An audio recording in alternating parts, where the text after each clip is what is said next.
The crystalline halls of the Exatheri Empire's High Council chamber gleamed with bioluminescent patterns as Jason stood before the assembled alien dignitaries. His worn combat armor still bore scorch marks from the battle that had saved their colony world from the Voidborn incursion. Around him, dozens of species, some humanoid, others utterly incomprehensible, watched with their various sensory organs. Human Jason Martinez, the Supreme Arbiter's translated voice echoed through his neural implant. You have demonstrated exceptional valor. Single-handedly, you held the northern defensive line for 72 hours, allowing our evacuation fleets to escape. The Exatheri Empire honors its debts. Jason shifted uncomfortably. He hadn't fought for glory or reward. He'd fought because people needed saving, and he'd been in a position to help. That's what humans did. We present you with a gift befitting your service, the Arbiter continued. Two massive doors slid open behind the council platform. The twin dragons of Pyro's 7, rare, powerful, and now yours to command. Jason's breath caught as two figures emerged, and they weren't what he expected at all. They appeared humanoid, but with distinctly draconic features. Scales and shades of deep crimson and brilliant gold covered their arms and legs, transitioning to smooth skin at their torsos and faces. Horns curved gracefully from their temples, and behind them, folded wings shimmered with iridescent membranes. Their eyes, one pair amber, the other emerald, held an intelligence that made Jason's stomach turn. These weren't pets. These were people. Both wore restraint collars that pulsed with suppression technology. Their heads were bowed, their magnificent wings drooping in submission. They looked identical except for their coloring, one with predominantly red scales, the other gold. These are Sarah and Lyra, the Arbiter explained. Dragonkin from a conquered world. They are bound by quantum-locked obedience collars. They will serve you faithfully until death. Jason felt bile rise in his throat. They are slaves. They are property, human. Spoils of war, if you will. The Pyrosian rebellion was crushed 2 cycles ago. These two are the last of the royal bloodline, quite valuable. The red-scaled sister, Sarah, lifted her eyes briefly to meet Jason's gaze. In that moment, he saw something that transcended species, a plea, desperation, the same look he'd seen in the eyes of colonists trapped behind enemy lines. I can't accept this, Jason said firmly. The chamber fell silent. Several council members' translator units emitted sounds of confusion. You refuse the Empire's generosity? The Arbiter asked, genuine bewilderment in its tone. I refuse to own people, Jason clarified, his voice steady despite his racing heart. Where I come from, we fought wars to end slavery. I won't participate in it, no matter how you dress it up. This is highly irregular. Another council member interjected. The Dragonkin are dangerous when unbound. The collars ensure. Then I'll take responsibility for them. Jason interrupted.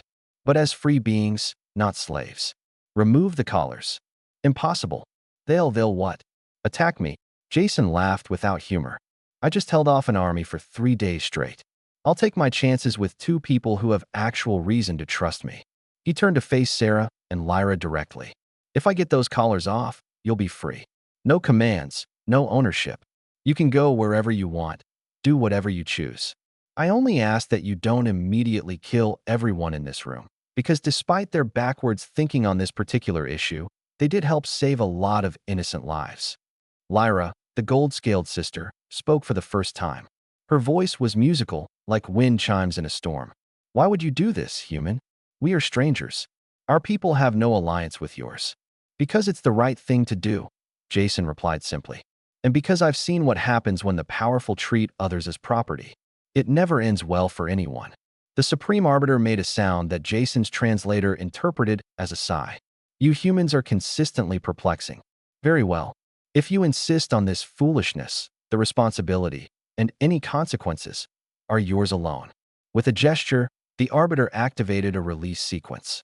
The collars around both sisters' necks hissed and fell away, clattering on the crystalline floor. For a moment, nothing happened.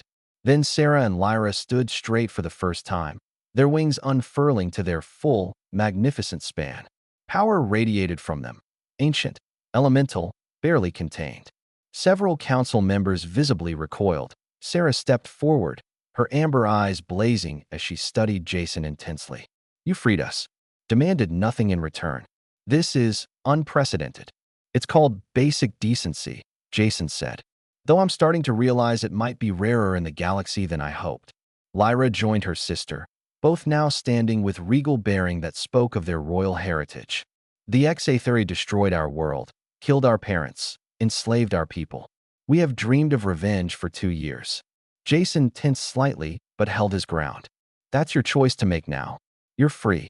The sisters exchanged a long look, some silent communication passing between them. Then Sarah turned back to Jason, something like wonder in her expression. Our mother once told us that true nobility isn't in one's birth, but in one's choices, she said quietly.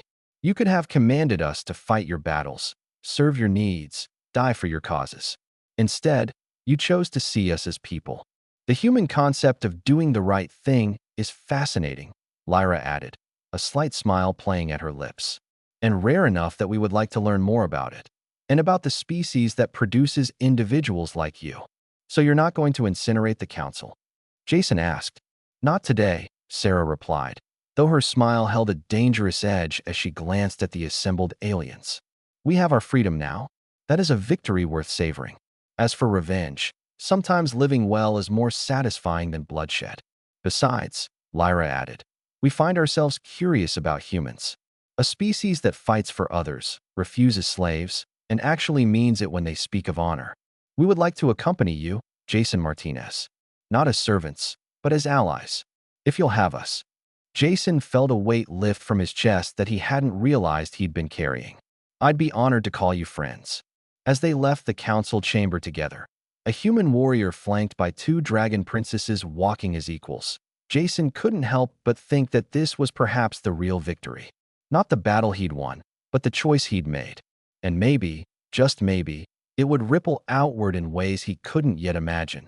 Behind them, the Xatheri Council watched in confused silence, struggling to comprehend the strange human concept of freedom over power.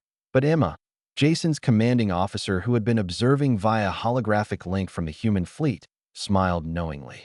She'd served with Jason long enough to know that he'd never choose the easy path when the right path was available. That's our Jason, she murmured to herself. Always making the galaxy a little better, one impossible choice at a time. And in the depths of space, 2 dragon princesses flew beside a human transport ship, free for the first time in years, already planning how they might help others find the same liberation. Because sometimes, the greatest power isn't in domination. It's in the choice to let others be freed at the end.